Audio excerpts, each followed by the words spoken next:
നമസ്കാരം. അഫ്ഗാനിസ്ഥാനിൽ നിന്ന് വളരെ സങ്കടകരമായ ഒരു വാർത്തയാണ് പുറത്തേക്ക് വരുന്നത്. പാകിസ്ഥാൻ നടത്തിയ വ്യോമാക്രമണത്തിൽ അഫ്ഗാനിസ്ഥാന്റെ 3 ക്രിക്കറ്റ് താരങ്ങൾ കൊല്ലപ്പെട്ടിരിക്കുന്നു. പാകിസ്ഥാൻ അതിർത്തിയോട് ചേർന്നുള്ള പക്തിക പ്രവിശ്യയിലെ ഉർഗൂൺ ജില്ലയിലാണ് ഈ ദാരുണ സംഭവം നടന്നത്. പാകിസ്ഥാൻ നടത്തിയ വ്യോമാക്രമണത്തിൽ 3 അഫ്ഗാനിസ്ഥാൻ ക്രിക്കറ്റ് താരങ്ങൾ ഉൾപ്പെടെ 8 പേരാണ് കൊല്ലപ്പെട്ടത്. കൊല്ലപ്പെട്ടവരിൽ സ്ത്രീകളും കുട്ടികളും ഉൾപ്പെടുന്നു എന്ന വിവരവും ഞെട്ടിപ്പിക്കുന്നതാണ്. കൊല്ലപ്പെട്ട യുവതാരങ്ങൾ ഒരു സൗഹൃദ ക്രിക്കറ്റ് മത്സരം കഴിഞ്ഞ് വീട്ടിലേക്ക് മടങ്ങുകയായിരുന്നു. നിരായുധരായ സാധാരണക്കാരെ ലക്ഷ്യമിട്ട് നടത്തിയ ഭീരുത്വപരമായ ആക്രമണം എന്നാണ് അഫ്ഗാനിസ്ഥാൻ ക്രിക്കറ്റ് ബോർഡ് ഇതിനെ വിശേഷിപ്പിച്ചത്. പാകിസ്ഥാന്റെ വ്യോമാക്രമണം ഒരു ചെറിയ കാര്യമല്ല.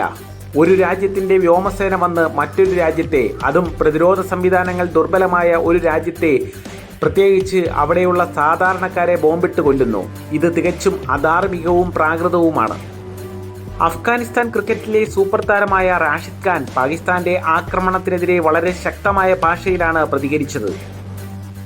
സ്ത്രീകളുടെയും കുട്ടികളുടെയും രാജ്യത്തിനായി സ്വപ്നം കണ്ട യുവ ക്രിക്കറ്റ് താരങ്ങളുടെയും ജീവൻ ഈ ദുരന്തം കവർന്നെടുത്തു. ഇത് തികച്ചും അധാർമികവും പ്രാകൃതവുമാണ്. സിവിലിയൻ ഇൻഫ്രാസ്ട്രക്ചറിനെ ലക്ഷ്യമിടുന്നത് മനുഷ്യാവകാശ ലംഘനങ്ങളുടെ ഗുരുതരമായ ലംഘനമാണ്.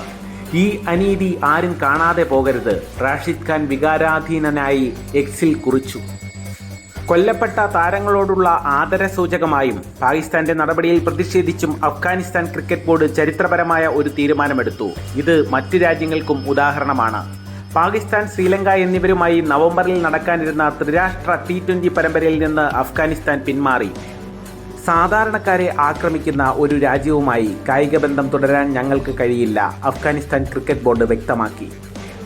രാഷ്ട്രീയ ഇടപെടലുകൾക്കിടയിലും കായിക ലോകത്ത് സമാധാനത്തിനായി നിലകൊള്ളാനുള്ള അഫ്ഗാനിസ്ഥാന്റെ ഈ തീരുമാനം വലിയ കയ്യടി നേടുകയാണ്.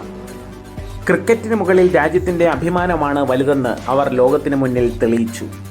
പാകിസ്ഥാൻ ചെയ്യുന്നത് വെറും ആക്രമണം മാത്രമല്ല, അതിന് പിന്നിൽ വ്യക്തമായ രാഷ്ട്രീയവുമുണ്ട്.